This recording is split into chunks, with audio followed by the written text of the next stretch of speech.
வணக்கம் ஃப்ரெண்ட்ஸ். நம்ம இன்றைக்கி என்ன பார்க்க போகிறோன்னா, ரொம்பவே ட்ரெண்டிங்காக இருக்க ஒரு விஷயத்தை பற்றி தான் பேச போகிறோம். ஆமாங்க, டிவி ஓப்பன் பண்ணாலோ ஃபோனை ஓப்பன் பண்ணாலோ காலையிலேயே இந்த விஷயம் அழகாக போட்டுறாங்கங்க. ஃப்ளாஷ் நியூஸாக போடுற அளவுக்கு ரொம்ப ட்ரெண்டிங் ஆகிடுச்சுங்க. எதை பற்றிங்க பேச போகிறேன்? நம்மளோட கோல்டு ரேட் ஏறுறதை பற்றி தாங்க. டிவியை ஓப்பன் பண்ணால் காலையிலே ஃப்ளாஷ் நியூஸ் போடுற அளவுக்கு கோல்டோட ரேட் ஏறிடுச்சுங்க.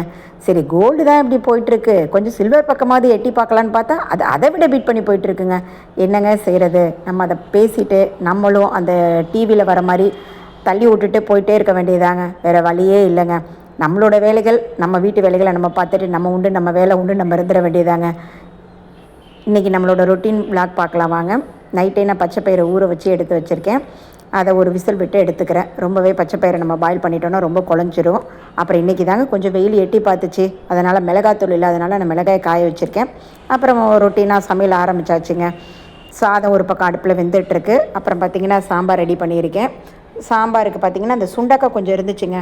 அதை தனியாக போட்டு நம்ம சமைச்சு கொடுத்தோன்னா சாப்பிட மாட்டேங்கிறாங்க. அதனால் அந்த சாம்பாரோடு கொஞ்சம் நம்ம ஆட் பண்ணி கொடுத்தோன்னா அதோடு சேர்த்து வச்சு சாப்பிட்ருவாங்க. அதனால் கொஞ்சம் மிச்சம் இருந்த சுண்டக்காவும் நான் அந்த சாம்பாரில் போட்டிருக்கேன். அது ஒன்றா சேர்ந்து வரப்போ நல்லாயிருக்குங்க டேஸ்ட்டு. அப்புறம் முருங்கைக்கீரை கொஞ்சம் கிடச்சிதுங்க. அதனால் கிடைக்கிறப்பெல்லாம் நம்ம முருங்கைக்கீரையை வாங்கி பயன்படுத்தணுங்க. முருங்கைக்கீரையில் ரொம்பவே அயன் கண்டென்ட் இருக்குது. அதனால் நமக்கு இந்த முட்டி வலி பிரச்சனை, பெண்களுக்கெல்லாம் ஏற்படுற சில பிரச்சனைகளுக்கெல்லாம் ரொம்பவே நல்லதுங்க, அயன் கண்டென்ட்டுங்க. அதனால் முருங்கைக்கீரை கிடைக்கிறப்பெல்லாம் வாங்கி பயன்படுத்திக்கோங்க. Have a nice day friends. Thank you. நாளைக்கு இன்னொரு விளாகில் பார்க்கலாம். Thank you so much.